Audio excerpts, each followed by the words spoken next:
99 hustles. 99 hustles. Welcome to the 99 Hustles podcast. I'm your host, Nick Carter. And I'm your co-host, International Fees.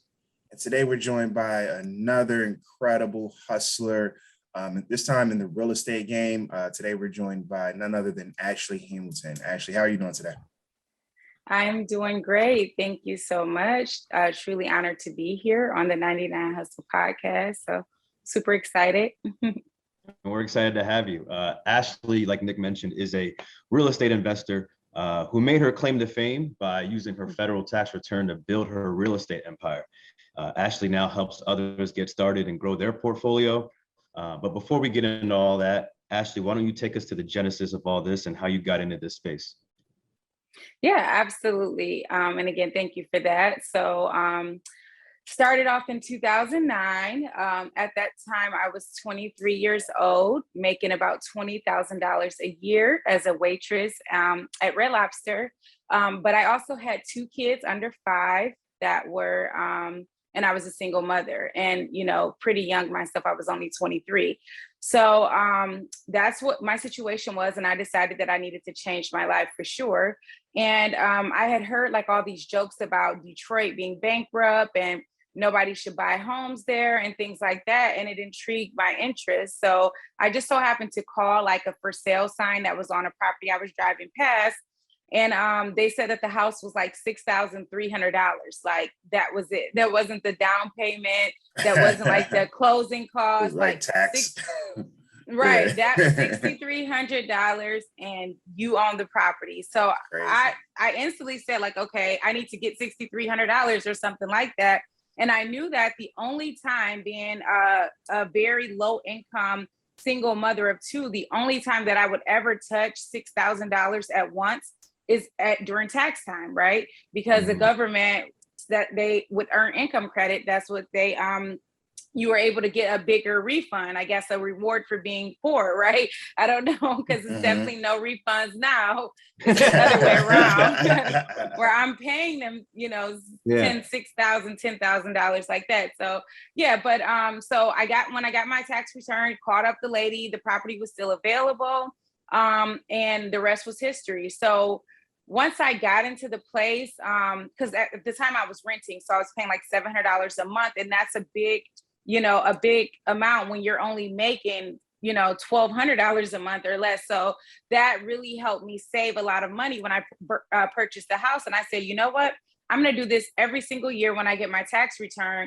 until I get 10 properties. And then hopefully at that time, they will all be worth $100,000 each. And then I will be a millionaire by the time I'm 30. So that was the target. That was the goal. That's how it all started out. Yeah. Wow. So, that's absolutely insane, right? Actually, so like, where did you like? All right, so you called a sign, but like, there's so much nuance to like real estate and like where did you? Getting into it. Where did you like learn the information to like be able to do to accomplish that goal? Like you set the goal. Were you reading any books, YouTube videos? Like what was going on? Right. So absolutely not. And I feel like in my situation, I have blinders on. So I was the last to like join the social media. I waited like 2 years before I even got a Facebook page. So I honestly, just like you said, there's a lot to know about real estate, but it also can be confusing, right? And overwhelming. And even though the information is plentiful and free, right, with podcasts and YouTube, it also puts all these fears or what ifs, or, you know, you'll hear somebody else's story. Oh, this plumber ran off with this. So that also stops us or, you know, makes us more hesitant to take that leap of faith. But me, just some contents, I always tell the story, but I purchased my mom her first house at 50, I think she was 56 years old. So my family did not, my father still doesn't own a property. So my family were not homeowners. My family were not business owners. My mom was a single mother, just like myself, you know, receiving government assistance. So I didn't have any financial education, any real estate education. I didn't have anybody to look up to and teach me these things. I didn't even have anybody to borrow $1,000 from at that time. And I'm not saying that for you guys to feel sorry, but I know there's millions of people just like myself that has that situation, and they feel like, well, I can't do it. Because when I hear podcasts and things, I would see like, oh, he got a $100,000 loan from his dad, or he was making six figures and that's how he started. So since I don't have that, I can never start. So again, that's where everything, sorry, I know that went like left field, but that's how everything started. So I didn't have people to like tell me you shouldn't do this. I didn't know enough. I didn't know what I didn't know. So I had blinders on. Yeah. So I went to a seminar, Rich Dad Poor Dad seminar. And honestly, I didn't even remember what they were saying, but they said two things that stuck out to me, right? Because being 23 and never knowing anything about this. So the two things that they said that stuck out was be greedy when others are fearful, and be fearful when others are greedy. And then the other one was spend a few years living how most people won't, so that you can spend the rest of your life living how most people don't. I love that.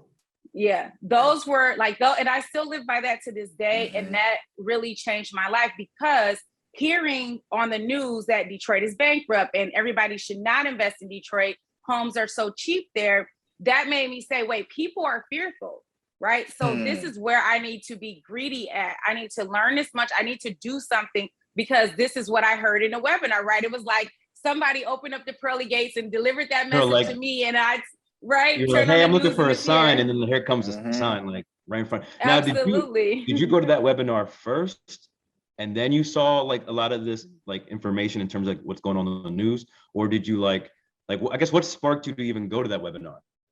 Yeah, so so it was financial freedom, right? I knew my daughter, she was premature. She was born early, so she had to stay in a hospital for almost 2 months, and I had to leave her every night at the hospital. I couldn't move into the hospital, especially without paying rent. So so I knew like no matter what, I needed to be financially free so I could spend more time with them and not send my kids to daycare. So I didn't know that real estate was going to be the tool, but that piqued my interest. So actually this wasn't a webinar, because this was in 2009. So it was a live free 3-hour event, right? So you go, and I don't know if you've ever been to those. So it wasn't like, I wasn't on the digital space at all. YouTube, Facebook, that stuff really wasn't heavy. But I went to an actual live event. So that I knew I had to be financially free. I went to the event. I got those two messages out of there. Didn't take any other action. Didn't, further the education. Didn't read any books. And then maybe a couple months later, that's when I started picking up on the signs from the news. And then that's how it happened, in that order. So the first step was, hey, I need to figure out a way to solve this issue. And the issue was, I want to spend more time with my family.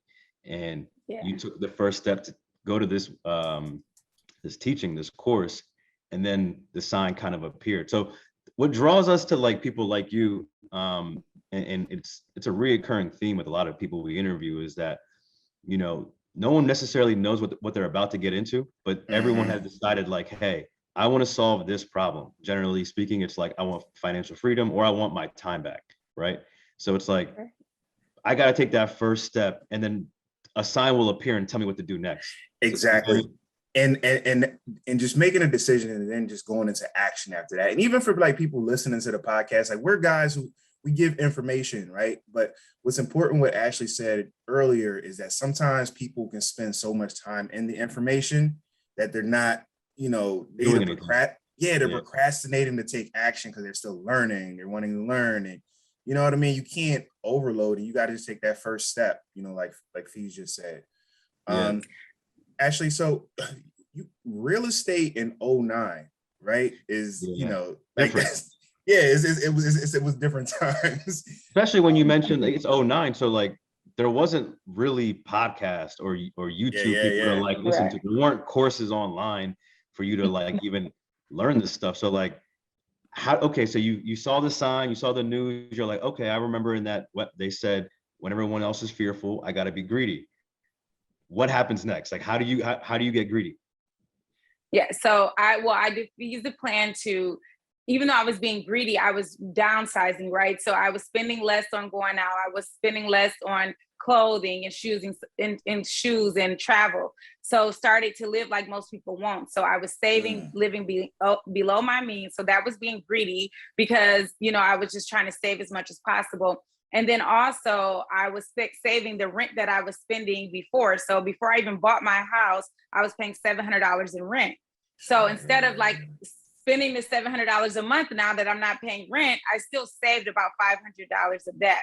But how I got greedy was every single year, and even sometimes twice a year, I bought another property in the city of Detroit. And I did hit my goal. By the time I was 30, I had 10 properties. Unfortunately, thank you. It was in 2016, so the market hadn't appreciated as much. So I didn't have the $1 million at 30, but I did have 10 properties. But I shortly reached that after. Yeah, shortly reached it after. Yeah. So I mean the market, yeah. So like I mean the housing crisis though, like about like in 09, like so we're talking like talking about post crash, like economic crash, real estate crash. Yeah. Your timing couldn't have been better, right? Being in the Detroit, getting into real estate in 09 as like stuff is at the bottom, like. And if I'm not wrong, like wasn't Detroit politically like going through a lot of like turmoil? Like there was stuff with the mayor going on. Like there was a lot of bankruptcy. Yeah, it was. We were in bankruptcy, bankruptcy. We had a financial manager. Absolutely.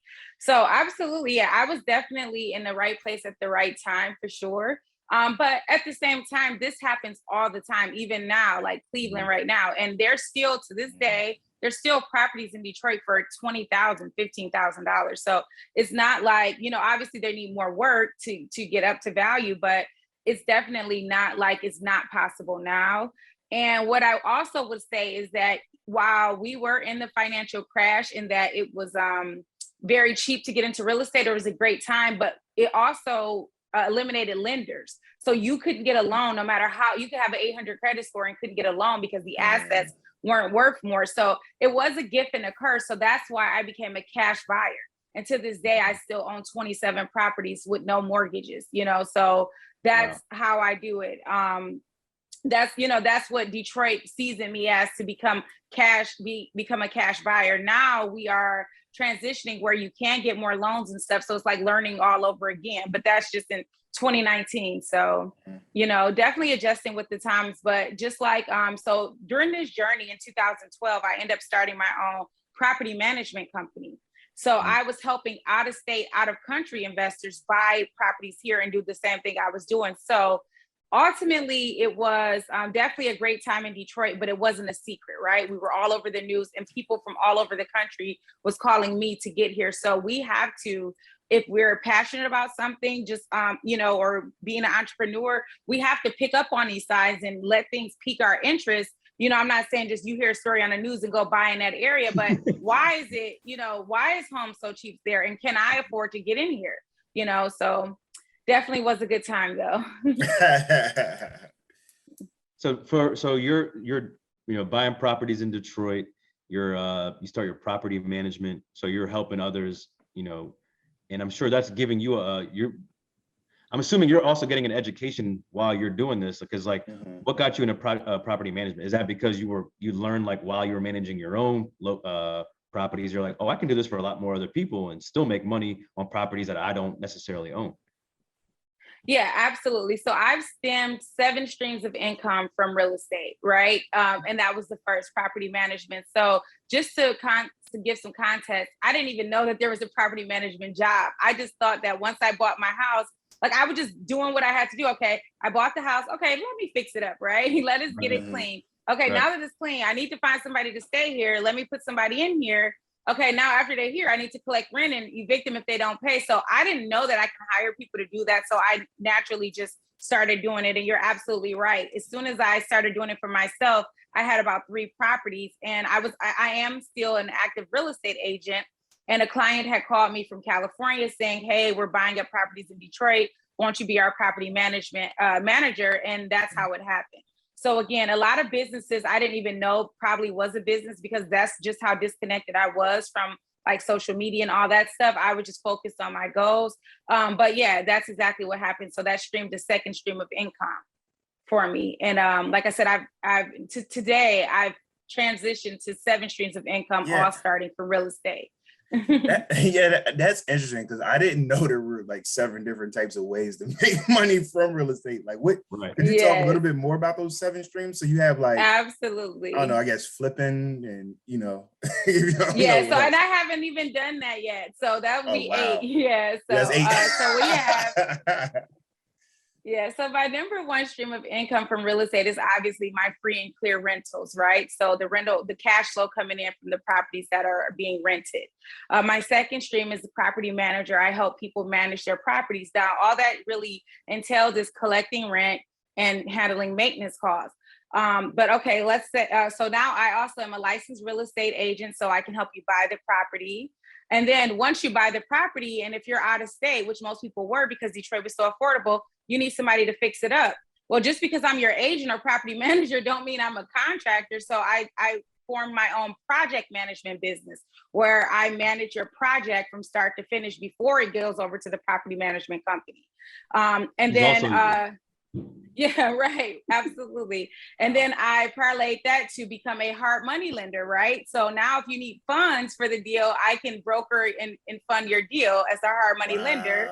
And then I parlayed that into a coaching business. So now let me coach you and tell you how I did this, right? And also I am a wholesaler. I honestly call it transaction coordinator because I'm coordinating the transaction. I don't typically market and all that stuff, but I do wholesaling. So that's pretty much all the businesses I do. I am a certified tax preparer with the IRS, but I don't use that to do taxes. I more so educate my clients on how to save money, how to keep some of their money and things like that. So that was probably 9 things, but for sure I'm getting 7 streams of income for those things. And it's amazing because I'm sure at the beginning of this, like you mentioned, like you didn't know there was other things beyond just like owning the property. And because you did it, with those blinders on, like you said, you put on, it had now created you the ability to kind of go to school while also making money. You know what I mean? And now it's incredible that you're now able to, it's kind of like Apple. What is that called when they have everything you do has to go through Apple, essentially? Yeah, so it's like a monopoly, I think they call it. Is it a monopoly? Like, the term I'm talking about. It's called like vertical integration, essentially. Okay. Where it's like somebody from out of town is like, hey, I want to get into Detroit, and they go to you, and you're like, listen, I can do the entire thing for you from finding the property to finding you the contractors, and you don't have to ever talk to anybody but me. As an outside investor, why would you not want to do that? Because as opposed to you having to personally like go and look for all different. It's true. Yeah. You created a hub, essentially, like your own platform of just like outside.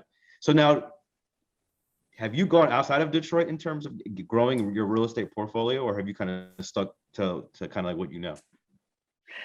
Only in Detroit. So because I'm a coach and I have students from all over the world, even in different countries, I do analyze markets daily. So I'm very, familiar with California, Chicago, Ohio's, and all those things. But Detroit, cash flow is best in the Midwest, right?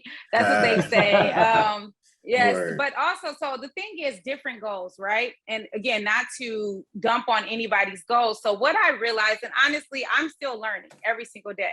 I'm still learning. So I'm not going to say that this is not the right way to go. It's all up to you. But my goal was to be free, right? Financially free. And I feel like a lot of people just freely use that, right? Freely say that they're free and they're not. So when you have multiple things going on and, obviously, or when you quit your job, they feel I'm financially free. No, financially free means that you never have to physically work again, right? If I lost both of my hands and feet, would I still be able to live financially? And the answer is yes. And I built that strictly with 1 stream of income with my free and clear rentals because I don't have mortgages on it. So that rent, $1,400 a month is coming pretty much. If my rent is $1,400, $1,000 is coming straight to me, period.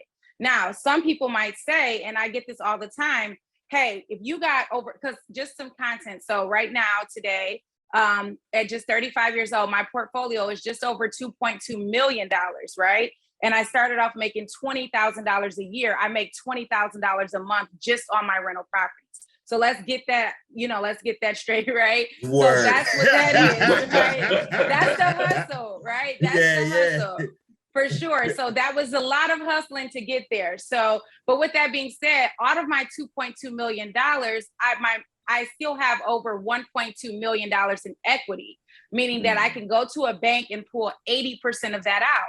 So just let's say it's $800,000. So a lot of people are like, Ashley, you have $800,000 sitting there that you can go buy an apartment building with, or go buy 30 more units, right? Absolutely. Yeah. So I can do that. But that $800,000 is going to have debt attached to it. Not so much as debt, but debt servicing. So I'm going to have to pay probably $50,000 a month to service that debt, right? So it's going to cut down my cash flow significantly, which still isn't a problem because I can go on podcasts and talk about how I got all these units, right?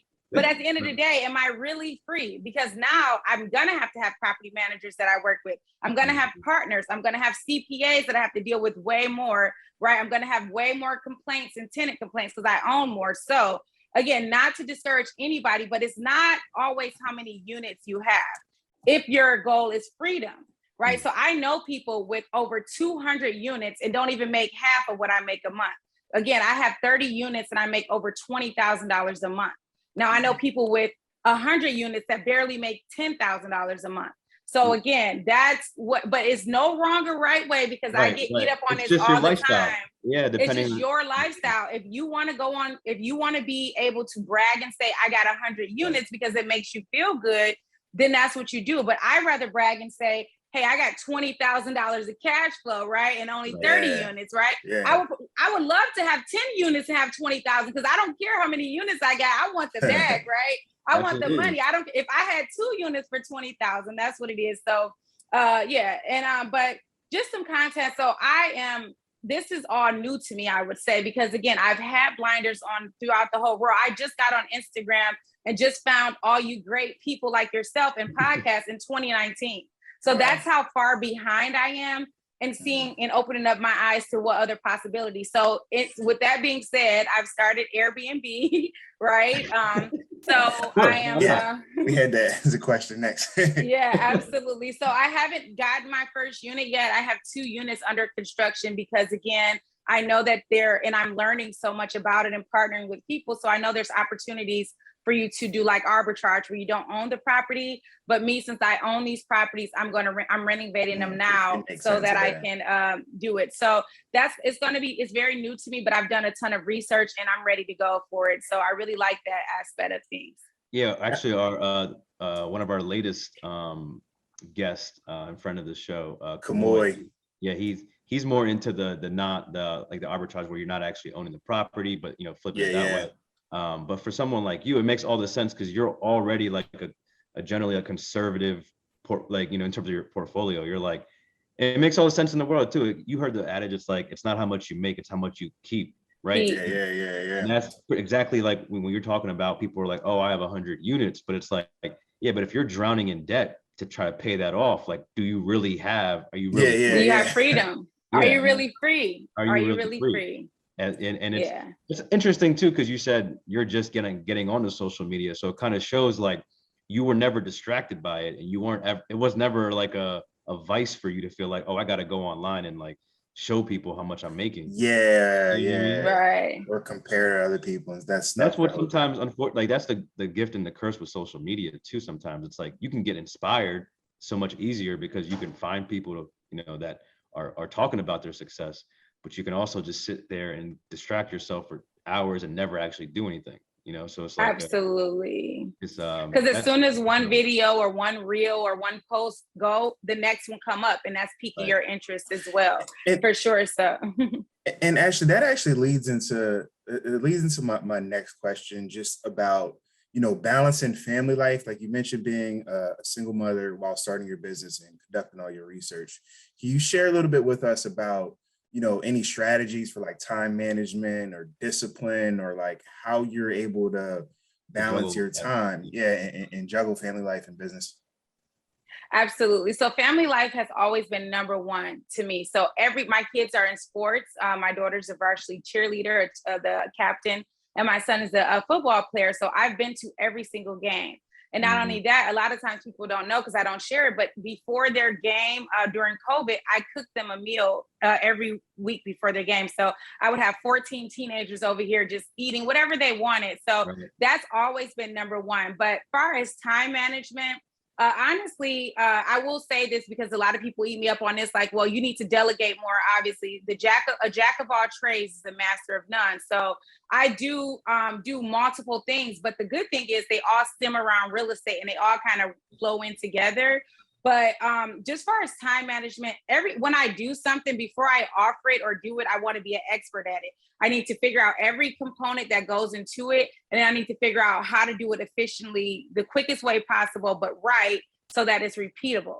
So I know that sounds crazy, but because I'm doing the same thing over and over again, it only makes sense to make systems and processes on how to do it quicker. And just to give an example, what everybody uses, like brushing your teeth, right? So when I was a kid, I used to put the toothpaste on the toothbrush and then run it under the water, and then all the toothpaste would fall off, and I would do it 3 or 4 times. But I just remembered that recently. But now I know you wet the toothbrush first, then put the toothpaste on, then brush your teeth. So that was a system, right? That was a system, like broken down in simplest forms, right? So I figured out how to brush my teeth quicker by not keep, putting the toothpaste under the water, letting it fall off and having to keep do it. I did it the other way. So that's exactly what I do in a nutshell for all of my businesses and processes. So for example, signing a lease agreement used to take me 2 hours. Now I can do it in 25 minutes, right? So that's what it was. I knew that in this business, I'm going to sign lease agreements multiple times. So why not get a Google Drive with all the documents I already need on there, have a checklist in front so I know if I'm missing anything, get the electronic signature from them, disclosure, and then now we can do everything electronically. So yeah, that's what it was. So that's what I do in every single business that I do. Before I start teaching it or actively doing it, I want to know exactly how it works. And then that way I can perfect it and do it quick as possible. But that makes sense though. Like if you understand the full process, you can actually explain it to people, right? You can actually explain like how you want something done is because you've already done it. You know what I mean? It's like, and that you mentioned that phrase earlier about like the jack of all trades, but the master of none. But like people always forget the last part of that, right? But it's the last part of that quote is, but oftentimes better than a master of one. So the fact that you have mastered so many different things is not like you're not behind or you're not doing it wrong. It's like you're actually doing it the way that works for you. So like, that's interesting how Nick and I talk about this all the time. Like people are always like, oh, you shouldn't do it like this. You should do it like that. Like someone's always trying to tell you how to do something when they've never actually did it. Yeah. You know what I mean? That's so interesting how that happens. And but for sure, kind of go a little bit more with in the family aspect. You mentioned you bought your mama property for the first time. What was that like in terms of being able to share with her that process and like how to actually go through the whole thing? Like was she inspired by what you were doing and was like, oh, I want to get into this? Or you're like, Mom, I'm buying you a property, like simple as that, just take it?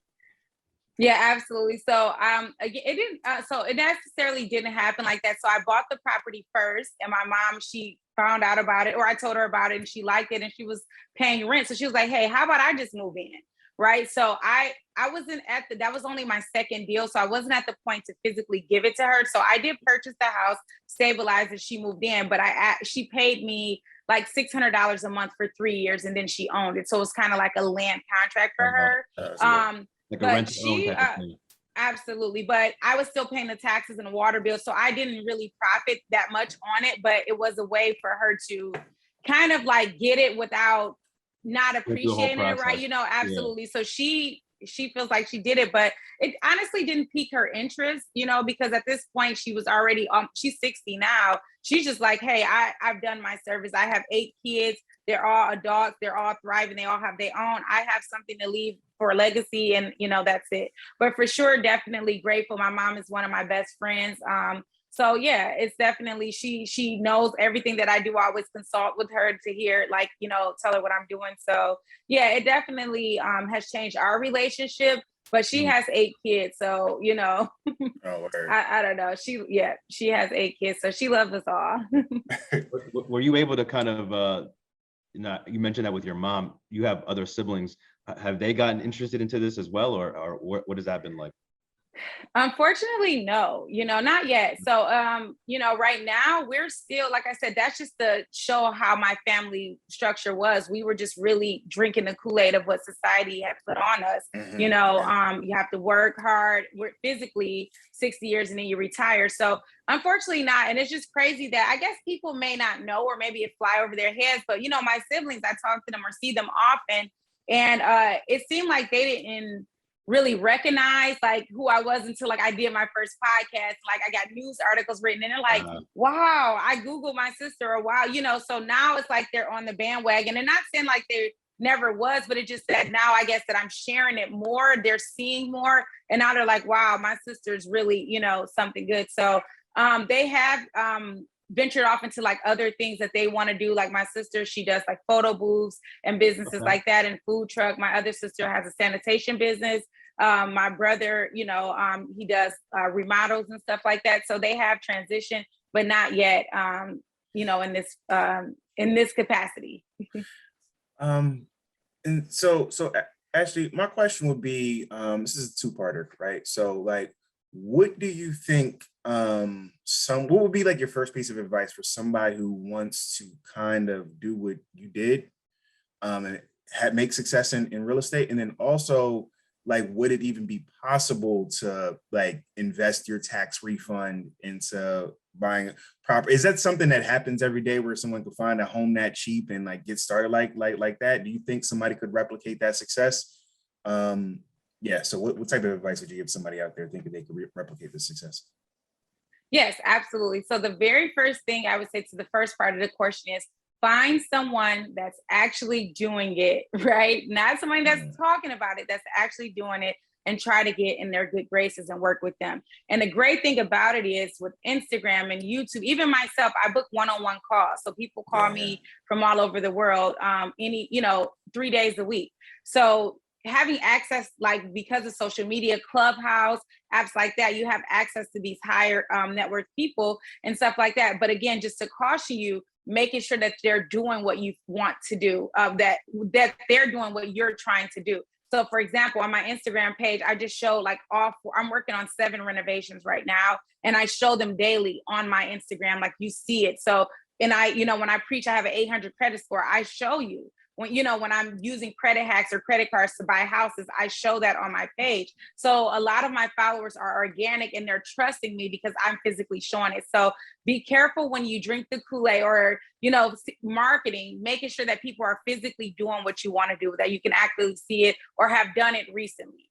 So that's the number one on how to get started, my number one advice. And number two, absolutely, it's even better to get started in real estate now, because for one, I know strategies that I wish I known in 2009. I'm buying properties and I'm getting paid $20,000 to buy them. So it's definitely possible to get started in real estate now. You can't say something like that and just move on to like the next topic. Right. So it's like, so that's the back. gem or the drop. But how I'm getting paid to do it is basically I'm purchasing the house first and then refinancing it right away with the strategy I coined, reverse flip and trademark. So basically, you buy the house, you fix it up, but it's a quick fix. And within 30 days, you get all of your money back plus an additional $20,000. So it's called the reverse flip strategy, again, that I trademark and that I coined. But it's a refinance. So it's like the bird, right? It's a bird, but without using the bank's money. It's using hard money. So be more than willing to talk more about it, but all it is a refinance, but you're not doing a deal unless you're going to profit $20,000 or more. So that's how that works. But I was going to say it is a gift because right now, especially like if you have never bought a property, you may think like, oh my gosh, I can never be like Ashley, I don't even own my own property, but you're actually in a way better space because a first-time home buyer, you have benefits and grants available to you. So let's just say that you're in a $300,000 market, right? You can potentially purchase a $300,000 house for $15,000, right? Because you typically pay 5% of the purchase price as a first-time home buyer with an FHA grant. And then on top of that, most banks and credit unions will give you a first-time home buyer grant up to $10,000. So for sure, one bank that I know that was doing it was Bank of America, right? Obviously, they can take it back. So essentially, you can get inside a $300,000 house for $15,000, right? Or if you want a $200,000 house, then that's $10,000. And $100,000 house, it's probably $5,000. So those are ways that you can get into real estate right now for essentially a tax return. Wow. If that makes sense. Sorry. No, and I'll be more than, yes, it gets, when you're speaking, sometimes it gets confused, but I'll be more than happy to break it down again slower if I need to. No, not at all. And for anyone that wants to continue learning more about this, at the end of this interview, we'll have Ashley provide her social media accounts and the website, and where you can find all of this great information and how you can get started.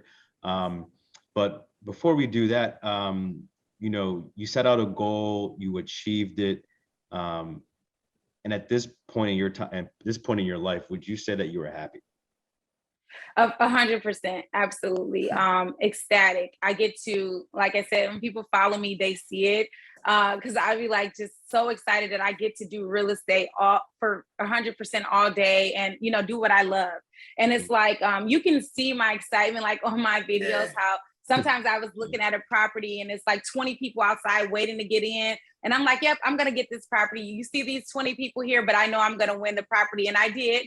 It was like 29 other offers and I had the best offer. So just being able to see that and like live that on Instagram and people see like me getting it, and then I'll show the screenshot of the text. So for sure, I truly am happy. I get to do what I do every single day. I mean, what I love to do every single day. And I'm also grateful and I'm still humble, right? So I never let the fact that I get to live my dreams every day and also be able to retire at any moment. Like, that's a satisfaction that you can't buy, right? I already know like at 35 years old, I can stop working tomorrow if I wanted to. And not only will I be taken care of, but both of my kids are set for life. And also if they had 2 kids, I have 2 grandkids that's already set for life with trust and things like that and IRA accounts and stuff like that. So, so I'm truly happy. Thank you. That's incredible. It creates peace of mind and legacy and playing for the long game. Actually, one question we always do ask our guests is, what is your hustler mantra? Now, your hustler mantras can be like a quote or a phrase or something that you like run your business by or live your life by. And you've given a few quotes already, though. I was gonna say, I've heard like 4 or 5 of them in this episode alone. What did she say? The Midwest gets fresh. The right. Midwest Cash money flow best Midwest. Cash flow best in the Midwest.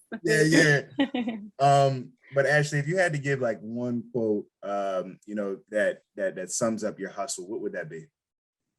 Absolutely. So most of those quotes I employ in my business model that I spoke about, but the one quote that I would say is my mantra for my whole entire life, including my business, is love the people and use the money, right? Now that may not sound right, but when you think of the opposite as loving the money and using the people, right? Yeah. So that's where it comes. So now I'm loving the people, mean that anything that I do, I'm always thinking of people first. And the money is a byproduct of that. So if I'm getting paid for coaching, I'm never going into is how much I can make off this coaching program, is how much value I can provide to these people. And then the money that I get in return, that's what I would use to go on a step further to use the money and love the people. So it's 3 phrases: love the people to use the money, as opposed to using the money. I mean, loving the money and using the people. But after you have loved on the people and you use the money to love the people again. So that's where you would go back and give back in charity, or, my nonprofit organization that I'm so close to launching. That is a passion project of mine. So that's how it go. And I hope I didn't, cloud it up a little bit. So always loving the people to use the money. And once I, accumulate the wealth, I'm going to use the money to love the people by giving back. One thing about myself is, as you know, I'm a Black single mother, teenage mother that grew up on welfare. So in my nonprofit, I would love to provide housing to people like that, but not only housing, because I'm a firm believer in that you don't appreciate what you don't pay for, or you have, skin in the game, right? So with my program, the nonprofit that I'm working on, is not only I'm going to give these people housing, but it's also going to be educational pieces in there, whether it's webinars that I've done, podcasts, or just training on how to start a bank account properly, how to balance your checkbook, how to build relationships with banks to get business credit, how to use credit cards to purchase housing.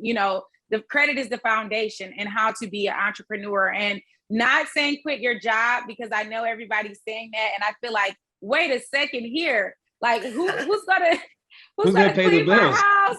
No, not only that, who's gonna clean my house? And when I go to a restaurant, who's gonna serve me if everybody are entrepreneurs? No, I'm just joking. Listen, you know how many people are probably upset that you stopped working at Red Lobster? You know what I mean? True. Yes.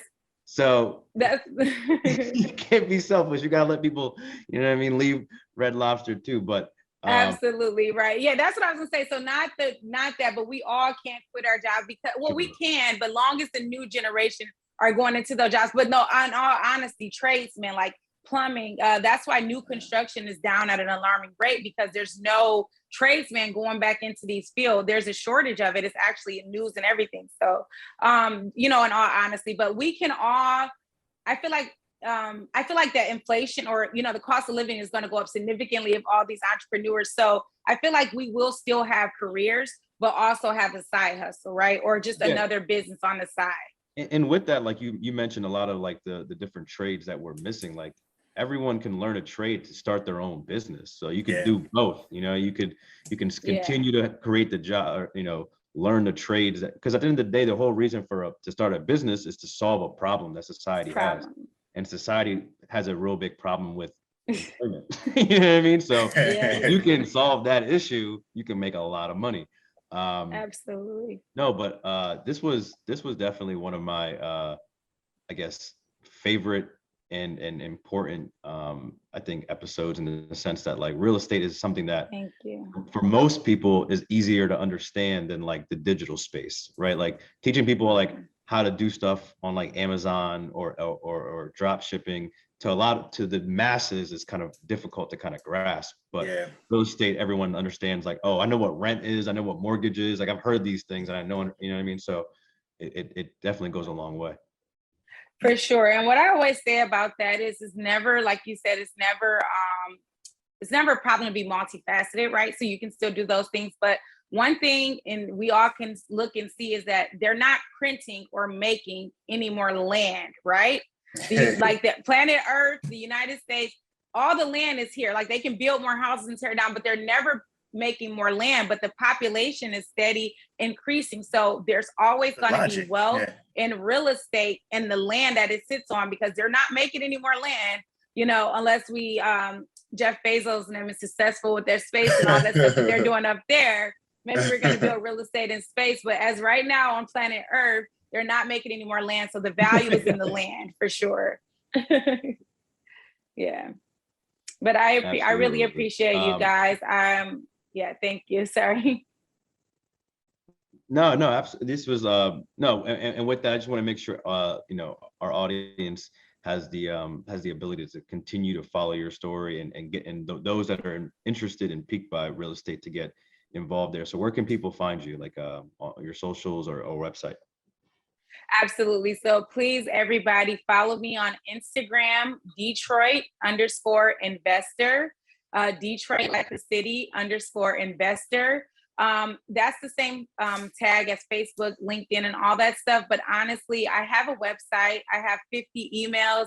But please, I will get to you 100 times faster on Instagram. That's the best platform. So Instagram, it's Ashley Hamilton, obviously, but Detroit_investor will be the best way. Perfect. And we'll have all that information in our blog post to follow up this episode. So with that, that's a wrap for this week's episode. Thanks for listening to the 99 Hustle podcast. Be sure to visit 99hustle.com to join the conversation, access the show notes, and discover our amazing bonus content. Please rate, review, and subscribe if you enjoyed this episode. Always remember, there are 99 hustles. All you got to do is choose one. 99 hustles.